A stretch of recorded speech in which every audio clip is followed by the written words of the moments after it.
Hello friends, welcome to our channel. Friends, आज आपण पाहणार आहोत हायकोर्टाचा महत्त्वपूर्ण निर्णय. आता तो निर्णय कोणता? तर पतीच्या संपत्तीत पत्नीचा हक्क किती. तर फ्रेंड्स, व्हिडिओ पूर्ण बघा, लाईक कमेंट शेअर करा आणि सबस्क्राईब करायला अजिबात विसरू नका. तर चला पाहूया आपण पतीच्या संपत्तीत पत्नीला हक्क किती.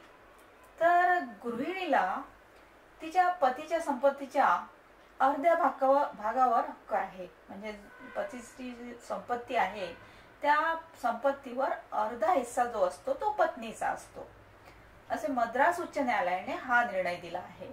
आता एक गृहिणी 24 तास सुट्टी शिवाय पूर्ण 24 तास आपल्या घरासाठी राबराब काम करते, सर्वांची सेवा करते. कधी डॉक्टर बनवून त्यांची सेवा करते, कधी नर्स बनते, पूर्ण जेवण बनवते, सर्वांची सेवा करते.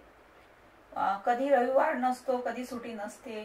तर ही जी गृहिणी आहे त्या गृहिणीसाठी यावेळी मान्य न्यायमूर्ती यांच्या खंडपीठाने महत्त्वपूर्ण निर्णय दिलेला आहे. ते पुढे म्हणाले की महिलेला तिच्या पतीच्या कमाईतून विकत घेतलेल्या मालमत्तेत, म्हणजे पतीने जी संपत्ती विकत घेतलेली आहे त्या प्रॉपर्टीमध्ये समान वाटा मिळेल. कारण कुटुंबाची काळजी घेण्यासाठी पत्नीच्या सहकार्याशिवाय पती काहीही करू शकत नाही, पैसे सुद्धा कमावू शकत नाही, असे मान्य न्यायालयाने म्हटले आहे. तसेच जी प्रॉपर्टी आहे पती किंवा पत्नीच्या नावावर खरेदी केली गेली असेल तरीही ती पती पत्नी दोघांच्या प्रयत्नातून जी वाचवलेले पैसे आहेत त्या पैशातून खरेदी केली गेली आहे असे मानले पाहिजे, असेही मान्य न्यायमूर्तींनी म्हटले आहे.